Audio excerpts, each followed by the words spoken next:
everyone, and welcome to the HomeTech podcast. I'm Seth Johnson, joined as usual by Jason Griffin. Jason, how you doing, man? I'm doing great, Seth. How are you?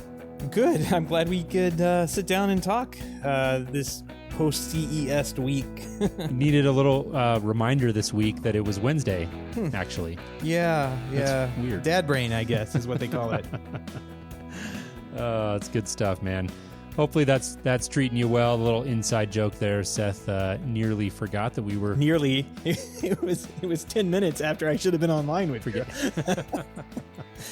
We have a show this week, though. Yes, we do. We've got a big show, CES wrap-up, and I'm sure anybody listening out there who's got kids, especially young ones, can totally relate. So I'm glad we were able to corral you into recording a show. This is our big CES wrap-up episode. Ton of stories came out of Vegas as usual. A lot of different facets to CES, obviously. So we've done our best here to pull out what we think were the most relevant or interesting home technology stories, and look forward to diving in and sharing our thoughts on some of those. Absolutely. But before we do get on that, we do need to give a shout out to a new patron we have, David Williams. Want to say thank you very much and give a shout out to him for donating at the $5 and up level.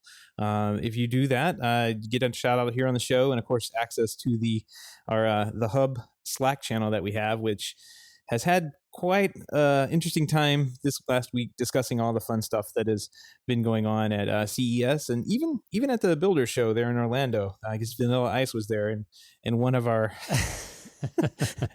I know. I'm so bummed I missed it. I know. It's right down the road, too. If I could have just made it, I would have gotten to take a picture with Vanilla Ice at the Lumber Liquidators booth. So definitely want to give a shout out to all our patrons and David Williams this week for helping out with the show. If you're interested in supporting the show, check us out over at HomeTech.fm/support. There's got a couple of links and different ways you can support the show. One being our patron page, and a couple of other different ways as well. Yep, absolutely. And one other just quick housekeeping thing here before we jump into CES. If you were listening to last week's episode, we teased an interview with Ram Malasani from Securify about a new feature that we think is pretty cool that they pushed out on their Almond 3 routers related to kind of these DDoS attacks that we've been seeing. Anyways, long story short, Ram, we are rescheduling with. We had some things come up, so we're pushing that out. Hoping to get him on next week. So if you're tuning into this week's episode and hoping to hear from him, definitely check back with us next week, and we're hoping to get him on. But let's jump in here. We've got a ton of ground to cover with CES, so let's just dive right in. We've got first and foremost, we're going to start with voice control, and I think that's a pretty obvious place to start. That was pretty unanimously in the tech press the biggest story to come out of CES, and for good reason. Seems like Amazon just is absolutely dominating the voice control game right now. I didn't hear as much about Google Home. I'm sure there were some things going on there, but really probably the biggest theme to come out of CES this year, I would say by a long shot, was Alexa and the momentum that they have with that platform. Yeah, and they've got a year running into it. So last year, I think Amazon, stole the show with voice control, with the amount of product that was integrating with it. This year, even more, they stole the show. But Google hasn't actually been at the table very long. They just released Google Home. They even more recently released the API to integrate and interact with Google Home. So these are all corporate type companies. They're not going to grab a product in October, November time for a show at CES and show off a major feature integration at CES a couple of months later. That's just not going to happen. So I suspect next year we'll have even more to talk about with voice control. I'm thinking I need a new sound effect for this. Maybe this one. That's a good one. That's solid. I know you've got quite a few to choose from there, so we may need to run through a few options. But that one seemed like it would work. Yeah, Alexa really. I saw one story, I guess, has topped, looks like 7,000 skills now on the Alexa platform. That's a 7-fold increase in 7 months. Lots of sevens there, I'm realizing as I'm saying it out loud. But Man, that's impressive. A lot of momentum. I think these things clearly reach a critical mass, and when you've got a lot of people developing towards a platform, it tends to draw even more people in because you just get that effect of everybody's doing it, and so companies are really rushing on board. But I agree with you. I think Google Home is, if we fast forward a year and project forward to the end of CES next year, I think it's a pretty safe bet that you and I will be sitting here and talking about some of the significant stories that Google Home came out with. But clearly, this was Amazon's year at CES. Yeah, I'm not hitting that button 7,000 times, so it's we'll just have to leave it at that. How about not even 7? No, even it gets 1. Okay, fair enough. 7 times might be overkill. But let's talk about a couple of specific products. And actually, speaking about Google Home versus Alexa, there was an interesting one I saw. Tribe.io.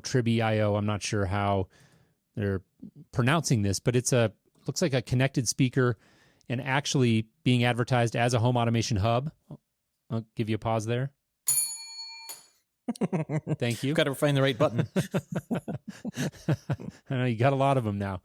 Yeah, interesting. There's a video. We won't spend too much time talking about this. A very, I would say, CES looking product, and I think you probably get the gist of what I'm saying there.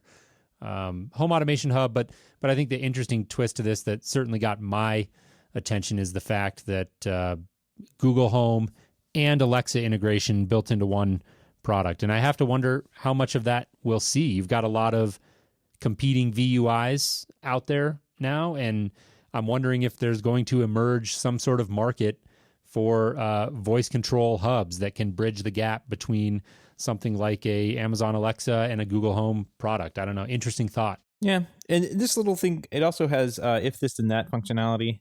So this little thing looks like it could be interesting if it works as they're showing off. There's a video that we'll link to in our show notes. Let's see. This one will be HomeTech.fm/143. So we'll put a link there for the trivia video.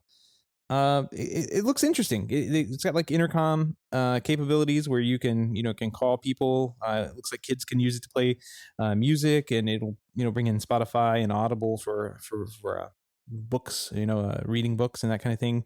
You can take voice over IP calls and voice messages.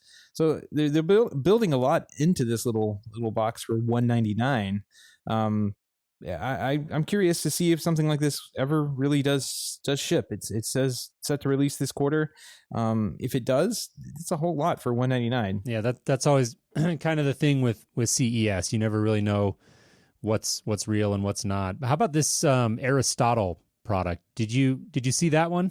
This looked interesting. I did. A bigger company, Mattel. Yeah, it's a $300 gadget. It's it's a kid friendly Amazon Echo, essentially. I think this is a interesting trend that I suppose we're going to see more of. Is we've thought about Alexa mostly as it being built into the Echo, but I think we're starting to see the first signs of really the Alexa platform kind of proliferating into other hardware companies. And this one I thought had a couple of interesting twists to it. Yeah. I mean, being specifically for kids, this is it's got some specific features. I think we can kind of go through like logging wet diapers and feedings with voice commands, recognizing when babies wake up. Yeah, of course, logging wet diapers. That's something that we all want to do. Automatically reordering diapers from Target and Babies R Us, and looking for the best deals and coupons and that kind of thing. So there's a little like shopping aspect to it. But I wanted to cover a couple of these that I thought was interesting. It answers questions until your child falls asleep. So I saw that. I'm not quite sure what that means, really. Let the robot do the parenting, I guess, is what it means. It can host sing-alongs and teaches the ABCs and 1, 2, 3s, which is fun, I guess. It's kind of what all the kids' toys do these days. Optionally requires kids to say please when they ask Aristotle for things, to help teach them manners, which is interesting. That's kind of funny, actually. That reminds me of a story I think we talked about. I know we at least had it on our queue at one point. It was, Amazon or Echo is teaching my kid to be an a-hole. Yeah, I remember that one. I just remember that story. I don't remember what the gist of it was, but I could totally see that. I actually think that one is kind of interesting. Yeah, it's not a bad feature. I don't think it is. And then one I thought was funny, helps kids with homework. Yes, I think Siri does a pretty good job helping with homework. When you ask her anything that's outside, she's like, "Let me Google that for you," and of course, you get the answer that way. So, yeah, that could be something that helps kids with homework. So it's just asking Aristotle, what the answer to 2 + 2 is, and she'll tell you. So question for you: Are you guys logging wet diapers at your house? We are not logging wet diapers. Okay. If I did, I need more paper to log with. Turns out. I was going to say that was, that's a very much a first time parent thing. Interestingly, we did a lot of logging feeding times and all that sort of thing with the first one. And then you get to the second one and you're just kind of like, whatever. Yeah, I can see the appeal. Especially because we just don't know what we're doing. Yeah. Essentially. Well, you're if something happens, it's like, well, we have all this data to back us up that we actually fed her, but I guess we're not going to have that. Yeah. Well, hey, speaking of not knowing what you're doing, and that may be a tough segue because this guy's had a lot of success with the company, but CEO of Sonos stepping down. Big story. Beautiful, Jason. Beautiful. Oh my gosh. Oh man, that was a good segue. Perfect. So longtime 15-year veteran or founder of the company, John McFarlane, is stepping down as CEO from Sonos, which this was kind of post CES news, but definitely kind of fell into our news cycle, at least how we record the show every week. And he's going to be replaced by veteran of the company, Patrick Spence. One of the interesting quotes that we'll pull from I think the Forbes article we'll link to in the show notes. McFarlane said, "I fell into the trap where I've been watching voice recognition for years. I tried Echo in the beginning and wrote it off. It sounds familiar to me. I had too many distractions at the time. I wasn't playing at the level I should have been playing at, in all frankness." So that's an interesting quote. It sounds like Sonos was just blindsided by the success of Amazon in the Echo platform. Yeah. And I'm not trying to troll the guy. You run a big company like that, and there's only so much bandwidth to go around. I actually really respect that quote. It sounds like he's taking ownership of the fact that they did, in a sense, get blindsided, like you said, by voice control. I don't think they were necessarily positioned as well as they could have been for it, but they've been a hugely successful company. I know that they certainly haven't done everything perfectly, and CDA integrators will have a lot to say about that, including you, Seth. You kind of take your weekly jabs at Sonos, but we wanted to put this one in here in this particular spot in our episode because there is a big voice control tie-in, and that was really one of the big things that allowed Echo to come in and really take a lot of market share from Sonos, and I think we saw a big pivot from them last year, and there was a lot of news and talk about what was going to happen there. They've got their Echo integration, which is, I believe, still forthcoming. I don't think that's out there yet, but I could be wrong on that. I think early 2017 was when we were expecting to see that. So like a lot of tech companies, Sonos is just evolving and having to adapt to market conditions like everyone else. So I think this is representative of that, and we'll be interested to see if this has any direct bearing on the immediate path of the company. Yeah, there was a rumor floating around out there, and I think this is what Richard was alluding to in our fireside chat last year, that Sonos was going to be acquired by Apple, and that I saw some speculation somewhere that the deal fell through, and John McFarlane is stepping down, and they're going to bring in some new blood to either sell the company or take it public. I'm not sure, but I don't know. I don't know how this is gonna. I was hoping that we would have our AirPlay put into Sonos, especially now that Apple has discontinued the airport line. So the only way to get AirPlay into a Sonos system is not going to exist anymore. So it would be very nice to see. I'm encouraged by this Patrick Spence guy, because I went over to his Twitter account and started looking at stuff that he retweets and talks about, and he talks about integration with other things. And he talks about one of the things he retweeted was a guy who had hooked up this, like, there's a $5 app that you can get on the App Store, and you can make your Sonos system into kind of like a PA system or an intercom system just by using an app. And I clever deal. And the CEO of Sonos now is tweeting out how to do that. So I thought it was pretty cool, and I'm kind of encouraged by what I see. So I hope we get less of the millions and millions and millions of dollars being spent on marketing in New York showrooms, and maybe some, investment into the product where, we get that outdoor speaker we've been promised for over 2 years, and, possibly AirPlay would be nice. So maybe an API that integrators would actually does something. Yeah, so you get favorites and recently played. Yeah. They've got some work to do, but man, they really paved the way for this whole category. So you got to give them credit. Oh yeah, you got to give them credit for that, and they've done a lot of great things. And so I'm rooting for them. I think Sonos is a great product, and I'm hoping that this is if anything, represents a change for the better for the company. But let's move on. That's kind of enough on voice control. It's getting a ton of coverage out of CES, and that whole category is obviously exploding and really exciting, and a lot to talk about there. But one of the other big categories that comes out of CES every year is TVs, and so we want to make sure we jump into that, and we're going to start with Sony, a brand that I'm very familiar with. We sell here at our company in Denver, and I'm really a big fan of what Sony does. I think widely regarded as one of the high quality display makers. But the interesting, really number one takeaway for me from CES this year on the TV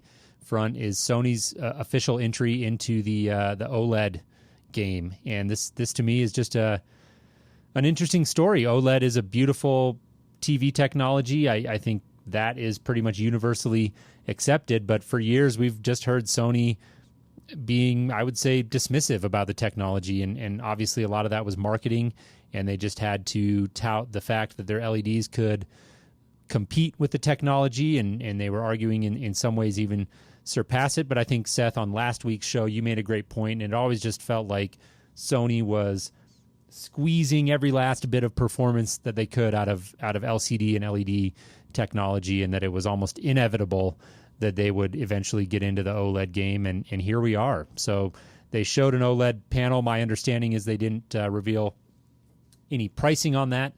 My understanding is also that it was widely regarded as being very, really, really nice TV, which doesn't surprise me at all. So I think, like I said, that's probably the number one story that I saw come out of the display and TV category at CES, which is one of the biggest categories to come out of that show. I think this was a big year for OLED as a technology, and to see Sony jump in, I think really bodes well for the future of OLED as a prominent TV technology in the home. Yeah, I completely agree. It's clearly the better, or I wouldn't say better, but it has the most potential as a technology over something that is decades old, like LED. Like OLED is definitely the newer technology. It's the hot technology. They just had to figure out how to make it at scale, and it seems like most manufacturers have figured that out now. You're saying the Sony is making a big splash, but the LG TV, they definitely made a bigger splash. LG showed off a TV that was 3/4 thick, and this thing was tiny, and the only way you can do that is make a TV with OLED. So that technology is going to kind of move video displays into the next realm that we're going to get of performance and everything. What's good, I think, with Sony getting into the game is that OLED is going to get better, because Sony, like I said last week, really squeezed out the performance inside of LED. Now we're going to get to see what they get to do with OLED. Right. Excuse me. Right. Yeah. And you spoke about, some of the manufacturing challenges. I thought, interestingly, saw a story over on strategy.com where LG is actually displaying the OLED, or manufacturing the OLED panels for Sony, or at least supplying them. And so that's not a huge story in and of itself. That may, if you're not, if you don't follow TV manufacturing at all, then that might sound sort of incestuous or weird. But I think that stuff happens all the time, is my understanding. There's a lot of, cross OEMing and things like that go on in TV manufacturing. But I think, to your point, it does speak to the fact that just having another big manufacturer enter the fray with OLED will help drive those costs down. I mean, we're already seeing that significantly. OLED TVs below $2,000 now, which 2 years ago was unheard of. And so that it is happening, and it is happening quicker than you might realize if you're not really paying attention to that category. So I'm excited. I'm due for a new TV here at our home, probably within the next, year or two. I'm not in a huge rush, or I'm still a big fan of the one we have, but just kind of want to upgrade and get something a little newer and nicer. And I think I'm just going to try to squeeze maybe another year or two out of the one we've got, so that OLEDs can come down even further, and then that's when we'll splurge. Yep.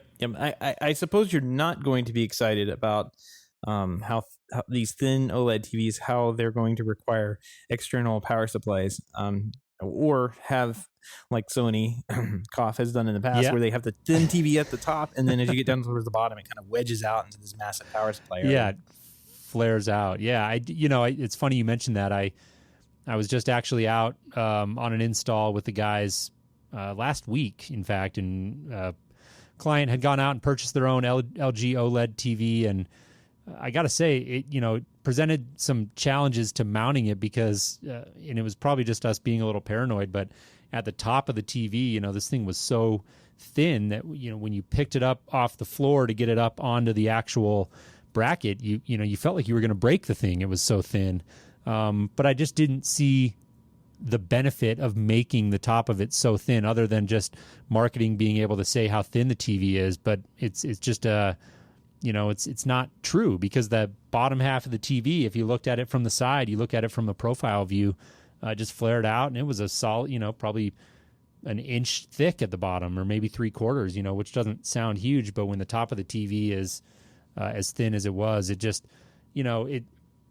it's become this total marketing thing, and TV makers are competing to make the thinnest possible TV, and I get it, but it just doesn't account for some of the logistics. And even on the TVs that don't flare out the way that we're talking about, you've got other TVs, like I think the LG one that was revealed this year, where you've got basically a mandatory sound bar that has all of your HDMI inputs and your power supply, and that hooks up to the TV through one thin cable. And if it gets even worse. The thin cable that you're talking about isn't CE rated, so it's not rated to go. It's not rated to go in the wall. Oh, so you can't pull it in the wall. Oh, brilliant. No. I mean, you can if you put conduit in, I suppose, but you're not going to be able to do it. No one's going to do that. No one's going to do that. Everybody's going to poke 2 holes in the wall, run this thin ribbon cable from the soundbar up to the TV, and mount the TV flat against the wall as they want to. But yeah, no one's going to do it properly, I'm sure. Well, and it's just difficult, and I know this is you and me, Seth, speaking from our position and background as home technology professionals and working in environments where we're, it's often the norm for us to want to remotely locate sources in a mechanical room or an adjacent closet or something like that. And having that external sound bar that has all of the inputs and everything, it just presents a lot of challenges to that sort of installation environment. And clearly, I get it. The TV makers are concerned about the mass market, so I understand the decision there. But from an installation perspective, it certainly doesn't make things easier. And I would happily, if I was putting a TV in my own house, I would happily take the extra thickness of the TV to be able to, not be locked into using their soundbar. Right. It would be nice if they had like got rid of the speakers part of the soundbar, right, and had a little breakout box like some of those Samsung TVs have, and just run the ribbon cable between the little breakout box like those TV, and you could actually do one of those recessed wall boxes and put all the power and little video inputs and everything inside of that. So I wonder if they'll come out with something like that, because the soundbar, Right. there's no way you Right. could do that. You could mount that inside the wall behind the TV. Yeah. Yeah. Good luck. Good luck with that. Anyways, you mentioned Samsung there, and speaking of Samsung, they're not really getting into the OLED game right now, at least, but they did release a technology, QLED or QLED, and we alluded to this last week, and this is actually, I would almost say, the rebirth of quantum dots.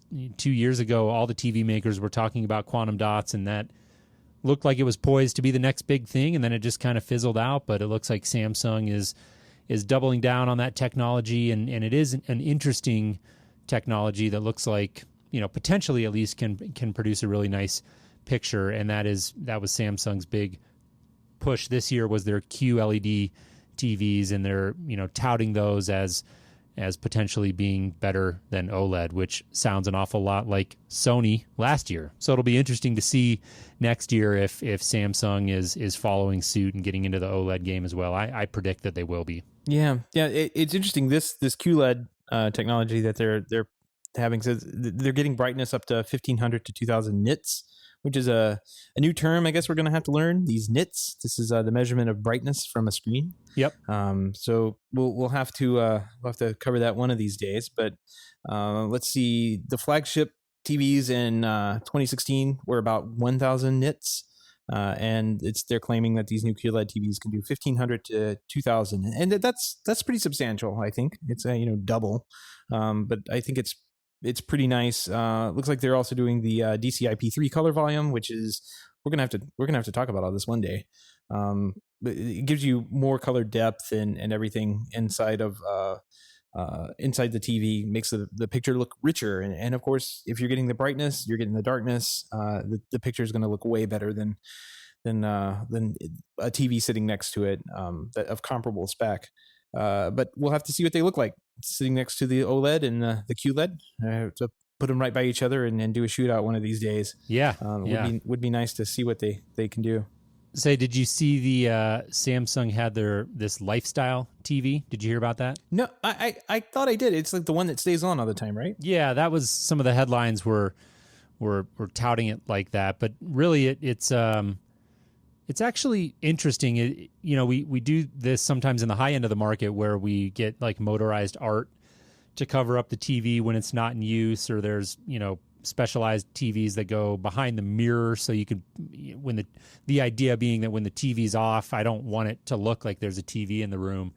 And that is this lifestyle TV that Samsung was showing is aimed at solving that problem. I could see a lot of people that are live in nice homes and are really sensitive to maintaining that aesthetic, and maybe they want a TV in the living room to watch when a sporting event, or the Grammys is on, or something like that. But when it's off, they want it to look nice, and that's what this thing does. Actually, it looks like a piece of art, and I don't know if you can kind of put your own art on it, or if you're stuck to using theirs, but it's built with a nice frame, and I believe it comes in different styles. So interesting product. Don't know what the price is on that. I know that when we do motorized art covers for TVs in our installations, those can get pretty expensive. So if Samsung can come out with a nice solution that's an all-in-one, and you just put it up on the wall and you're done, I think that could be a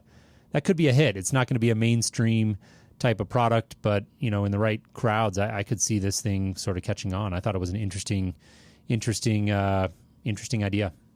Yeah, I agree. I think it's we covered a company like this at CEDIA this year, that they were doing like a picture frame that you could kind of hang on the wall, and it had an LCD screen inside of it. Nowhere near as big as what they're showing off here in their keynote from Samsung, but I thought it was a good idea, where you could put up your photos, and it kind of had this matte finish on it where it looked like it was a photo if you really weren't paying attention to it very well.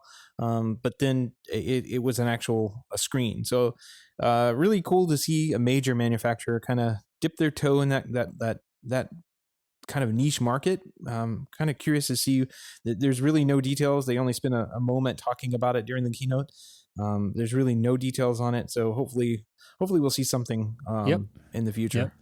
Well, last story here we want to touch on in the TV video realm is the release of the HDMI 2.1 spec, which was announced at CES 2017. And, I kind of have to say I got a laugh out of this because one of the big things that they're touting is that the 2.1 spec will be ready for 8K. And I'm sitting here thinking to myself, we can't even really handle 4K correctly yet. So can we maybe walk before we run, right, is kind of what I'm thinking when I read this story. But I get it. You got to get the spec forward-looking, and you got to keep developing. And so this thing has faster data rates and, an enhanced audio return channel, which will allow it to do more formats than ARC could do before. And so there are some interesting facets to this story, but HDMI is just nonetheless still that technology that we all love to hate. Yeah, I see that this is going to have a couple more interesting features on it, and more headaches, I guess. Always. But I think that we better get ready to go out and replace all of our HDMI cables with these new HDMI 2.1 cables. I'm sure they're up on Amazon already, right? Yeah. Oh yeah, nice, definitely. Anyways, let's move on here. I should say, wanted to talk about HomeKit specifically. I thought this was an interesting paradox to me because as I was watching all my feeds and bookmarking stories throughout the week, I felt like HomeKit actually had a fairly strong showing at CES this year. They wasn't like the blockbuster story by any means, but I felt like, for somebody who was watching and paying attention, that there was a number of HomeKit products that came out. And then I saw a couple of other articles come across in the press of people sort of dismissing HomeKit and saying that this was a horrible year for them and that everything they did was boring at CES. And I thought that was an interesting paradox. To me, I felt like HomeKit actually had a decent showing at CES. I don't know. What do you think? Yeah, I saw some of the same articles too. Like HomeKit was boring and didn't bring anything to the show, and Amazon was showing off their 7,000 new skills. And we start going through the roundups, and it looks like a lot of devices came out supporting HomeKit this year. So I think it was a net positive for HomeKit. I've been experimenting with some HomeKit devices, namely an Ecobee thermostat here in my house, and it works great. I mean, there's really no problems with it. So I'm going to be expanding out a little bit further in the future, but maybe getting one of these I know you're going to like this, the Instant Switch by iDevices, a tactile switch. Oh yeah. It's speaking my language. It uses Bluetooth to pair with other iDevices, and can turn on things and do all sorts of fun stuff. But it's like a Decora style switch. You can install. You can actually just stick it on the wall. It's like what are those? The Pico devices. It looks like that. You could just stick it on the wall, and it powers with a battery for. So is this actually like a wireless device, like a Pico style remote, or is this an actual dimmer that hooks into the high voltage wiring? No. It's more like a Pico. Got it. More like a Pico, and it's $50. So not bad at all. Oh, very cool. I think it looks really good. Yeah, looks really good. Yeah. I don't know what the comment that particular author. I don't even remember where I saw it. It doesn't matter, but the gist of the article was that HomeKit was really boring this year, and then I'm scrolling through another story that has a roundup of HomeKit products, and you've got Honeywell Lyric home security and control system.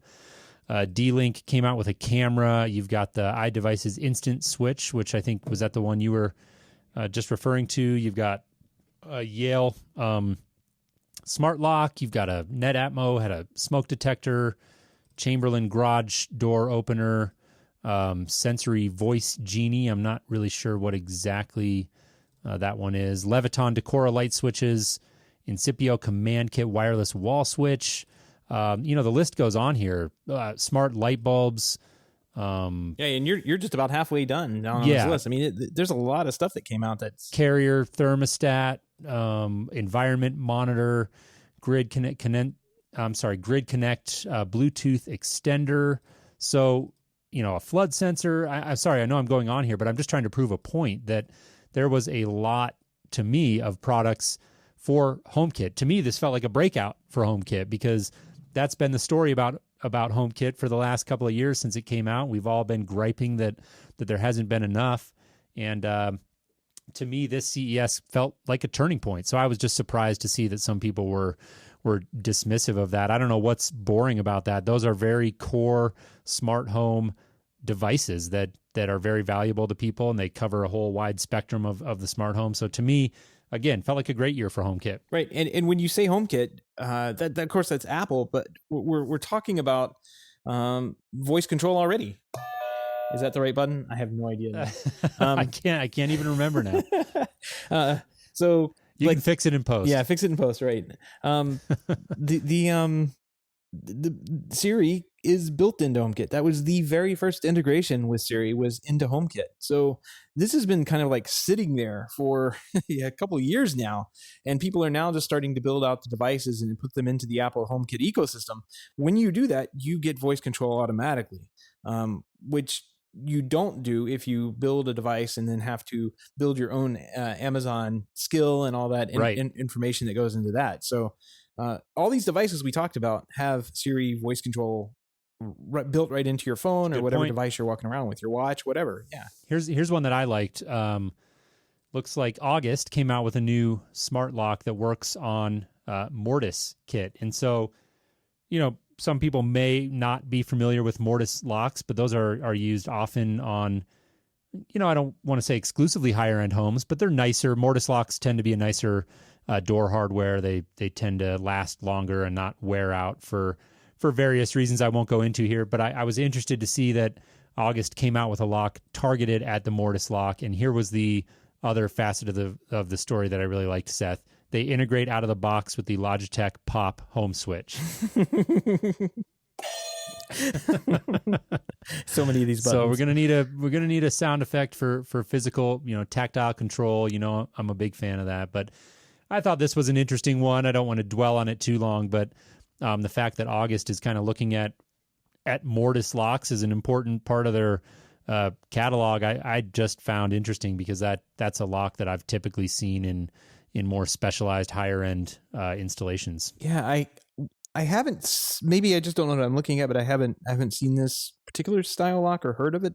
What we have are these like 7-point locks where the doors go up, down, and then there's a couple of other locking points across the side of the door. I guess they have them here for hurricane reasons, but I don't foresee a future where August is going to integrate very well with hurricane those. lock. Yeah, yeah, yeah. I learned all about Mortis locks recently when I was actually going through this, speccing a sort of a simple smart lock access control solution on a higher end job that I sold, and they're really about, again, just over time, traditional deadbolts, because of sort of this bounce back effect when you're closing the door constantly. They tend to wear out and get a little bit loose, and Mortis locks don't. They're a little bit more rugged. So anyways, just a different kind of lock, and August expanding their product catalog, which I think is great. August has I think a pretty good reputation from everyone that I know that's used them. They seem to be well regarded, and I just thought the integration with the Logitech Pop, that was going to catch my eye. Yeah, definitely. Another cool device that we saw come out for Siri and Alexa, for that matter, is a $60 Wi-Fi light switch. And this one is actually kind of cool because it mounts inside the wall. Can be integrated with both Amazon and Apple products. So that's pretty cool. I can't really say there are too many devices like this out there. Aside from, maybe the Lutron stuff that exists. Of course, Insteon, Lutron, we'll both do that. But this one kind of bridges the gap there between Amazon and Apple. So very cool. And I like those so much more personally than like smart light bulbs, because the smart light bulbs are easier to install, but if somebody walks up to the dumb wall switch and turns it off, then your smart light bulb stops working. There's no power to it. And so I think that to do smart lighting, it's such a better approach to just put some decent LED bulbs in the fixtures and get a smart light switch in the wall. And you're right. Really, prior to this, the only way to really do that has been things like Insteon or Lutron. And so to see more options there and an in-wall dimmer that has HomeKit built right into it, bodes well. I think that's a strong addition to the HomeKit ecosystem, and look forward to seeing more of those sort of products come to the market. Very cool. Yep, absolutely. You ready to talk about some hubs? Well, I should ask you. You got that bell ready? It's warmed up and ready to go, yeah. So I think this may be a rapid fire type of story here. I don't know how much we want to go into these. We've talked about a couple of these. So we have. Yeah. We've talked about a couple of them, and we can at the very least we'll include a link to a CE Pro story that kind of has a roundup, and people can go check them out themselves. But you've got the Blaze automation. Seth, save your bells till the end, please, on this. Done. IOTA's looks like a smart home hub targeted at renters. I feel like we may have talked about that one before. Smart Beings, AI-based smart home hub and cloud-based platform. Silicon Valley startup, it looks like there. Zmodo MeShare. I'm not sure what that one's all about. The form factor almost looks like a canary. Yeah, both those last two look like they maybe look like a canary. Let's see. Ignis Chameleon, a smart home system that connects to sensors and actuators in the building through a gateway. Invoxia Tribe. Tribe must be the manufacturer. No, that's there. the one. That's the little speaker one we talked about earlier. Yeah. Here's the one from this one we talked about last year. The Mix. Oh my God, I don't even know how to pronounce this thing. I think we gave up on it then too. That's not a new one. The stackable platform. That one's actually kind of interesting. Yeah, if you're listening to this and you're curious, if we can intrigue you enough to click through and look at any of these links, I would say that one is actually the most interesting one. And the picture in the CE Pro article doesn't really capture it. This thing is massive. Yeah, it's very, very large. So I don't know. I think the point here of this story is that the home automation hub, even though we're not hearing about it as much as we were back in, say, 2014, is very much alive and well, and there's still a lot of development going on there, but it's really hard to say how well any of these companies are going to do given the landscape. And I think the increased consolidation that we can expect as companies like Apple and Google and Samsung really get their act together. There we go. Get a bell. Just one bell, yep. I think, is a collective bell. A collective bell. Hey, one of the really cool stories I saw come out of CES, or I think it was right before CES, was Lutron Caseta now works with the SmartThings ecosystem, which is, I think, huge news. Especially considering, Samsung is the driving force behind SmartThings. So I think this is a huge pickup for Lutron and really a huge pickup for the people who are using SmartThings. I think this is great. So now you can control your Caseta lights via your refrigerator. Yeah. Yeah, absolutely. That would be great. Well, I think it's a big pickup either way. And I'm glad that, the people in SmartThings, I know they had the ability to do maybe some Z-Wave devices, but this Lutron Caseta system, I mean, you've used it, I've used it. It really is it's a great product. Yeah. And you could do shades too. Like, let's not leave that out. Like, that's part of the system as well. So I think it's kind of a favorite of ours. And, people like Richard, who's a big Insteon fan, but he loves Lutron Caseta as well. So Richard Gunther. Yep. Yeah, I think that, this is a good addition for Lutron. They're a very well-rounded company in terms of, we've talked about that a lot in episodes past about their approach to the market and really being everywhere. I feel like they do a great job of that. And clearly this is a big win for SmartThings users because Caseta, arguably the best sort of entry-level lighting control system out there. I think it's, to go back to my point earlier, it's head and shoulders above using something like a Philips Hue, in my opinion, just for the integration and controllability and just the architecture, the way it works is just, I think, objectively better. And so to have this sort of product available in the SmartThings ecosystem is a big win for Samsung and the user base as well. Yep, absolutely. You're not using toys for your lighting control, which is Right. when I think the Hue and the Life FX, whatever those things are, the Lifex, color changing yeah. bulbs. Yeah, I mean it's just a toy. Put it in a lamp and call it a day, but don't make that your the main lighting in your house. You're just asking for trouble. Yeah, it's kind of like it's good for like accent lighting and things like that. I see the value in it, and I think they're fun, and I'm certainly not dismissing it outright. But I think, like you said, for a functional, like day-to-day lighting control system, something like a Caseta or any sort of in-wall dimmer is just so much better. So Yep. A better experience for you, a better experience for the other people in your house that may have to work with the equipment as well. So we've talked about all the good stuff. Let's talk about some of the crazy stuff we saw. yeah, for the no past. CES show would be complete without a few gadgets, right?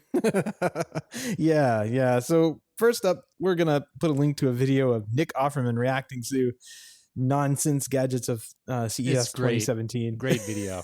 So the first one he picks up is a toothbrush with a video camera on it, where you can, I guess, go back and review. Yeah, that'll give you a taste for that, and definitely worth a quick minute of your time. We'll include a link to that. Once again, HomeTech.fm/143 is where you'll be able to find all the links that we have talked about in this show. CES is very much a gadget show, and some of them are silly, and we like to have a good laugh at them. But some of them are a little more useful and sort of problem-solving devices. I saw one interesting story in Electronic House where they kind of rounded up a number of products that are designed to, I guess, basically add smarts to existing, non-smart devices. So you've got this, for example, Microbot Twist, which is like this little, I think, battery-powered actuator that kind of twists, and you can use it, I guess, to turn deadbolts or doorknobs or who knows what. You've got these products that go over the dial on your oven to turn on the burner, so you can take a dumb oven and presumably use a smartphone to turn on the burner. I don't know how good I would feel That seems about safe. that. I'm just looking at the pictures. I don't know how that really works. I'm pretty sure I'm looking at a oven burner. I don't know. Maybe it's a propane grill. Who knows? Auto slide, automatic door system. So take a dumb sliding glass door and be able to actuate it. So things like that are kind of interesting.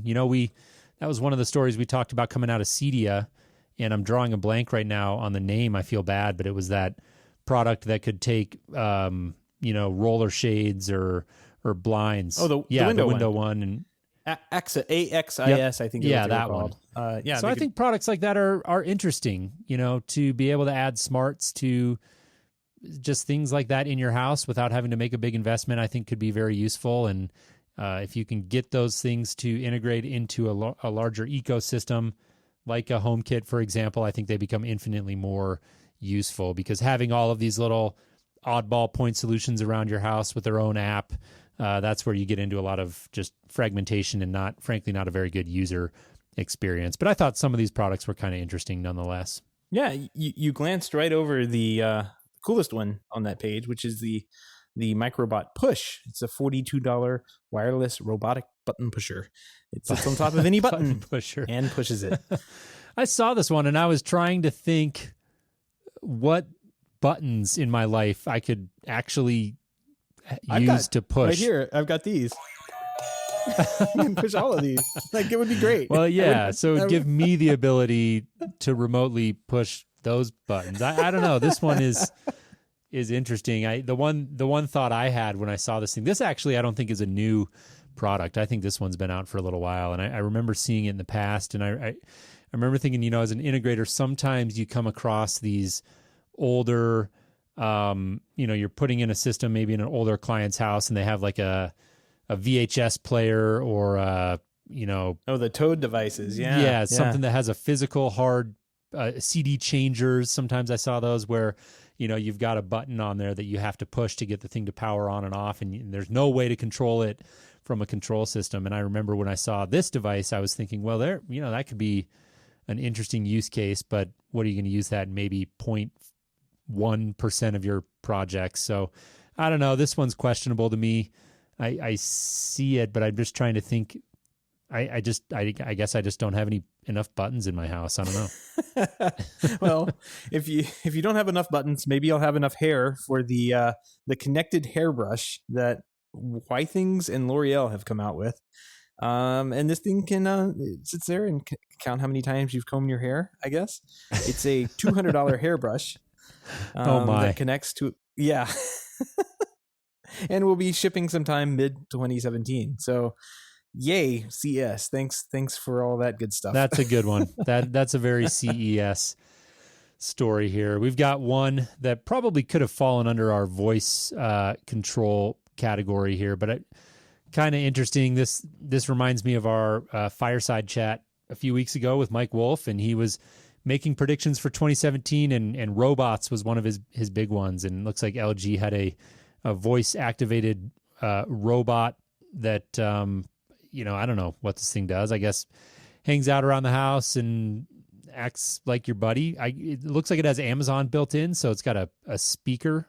I don't know. This thing looks pretty goofy to me, but proof of concept, I guess. I think robots, to Mike's point, maybe a part of the smart home of the future, but I don't know that I see them as necessarily being like whatever that character was in the Jetsons that Rosie brings you a cup of coffee and whatnot. I think it may be a little more subtle than that. Things like the Roomba, for example, like robotic vacuums and stuff comes to mind. I don't know. This one looks a little bit goofy, but LG's got some money to throw around, so why not, right?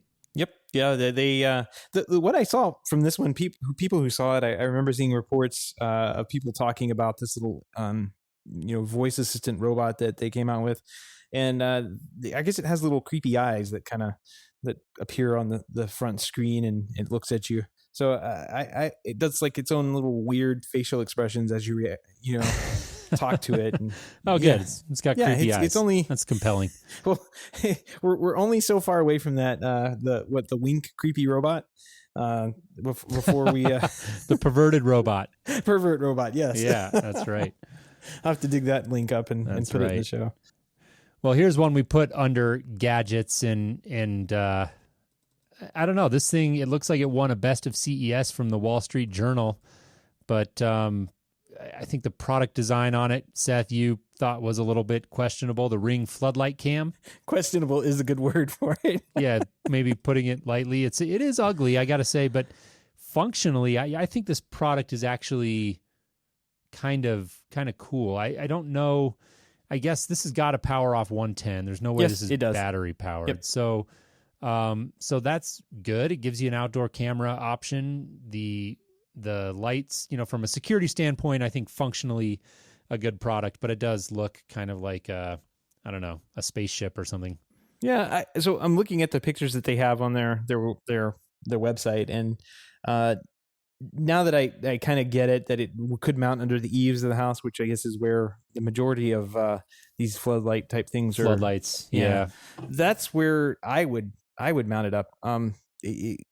At my house, I definitely could use maybe 2 of these, so I might go out and get them, even though it's kind of ugly. I guess if it's tucked up under there and not kind of like front and center, how they have it on their marketing images, I'd be okay with it, because I have a couple of spots that I would like to see that floodlights are perfect for, and I would like that. So I'm not as down on this product as I think you might have been initially. The looks are pretty horrible. I don't think it's the pretty. I certainly don't think it's the prettiest thing in the world, but it's funny because we get in these conversations a lot with our clients when we're selling like professional camera systems, and occasionally they'll ask for something that's really discreet and hidden, and I'll explain that part of the value of having a camera on the front or the side of your house is the deterrent factor, in my opinion. And so I think that right. Not the prettiest thing in the world, Seth, I'm going to give you that one, but again, I think functionally a good product, and I think a decent addition to Ring's catalog. So if you want to see an ugly Ring product, go take a look at the accessories and look at the Chime Pro. And I will just leave that one to our listeners. You'll just leave that right there. Yes, the Chime Pro. Don't know what they were thinking when they made that. I don't know that I've seen this. So I've seen is that different than the Ring chime? Oh, wait. One would think yes. It just, they decided that maybe the chime didn't have, enough antenna inside of it. So what do? They see it. Okay.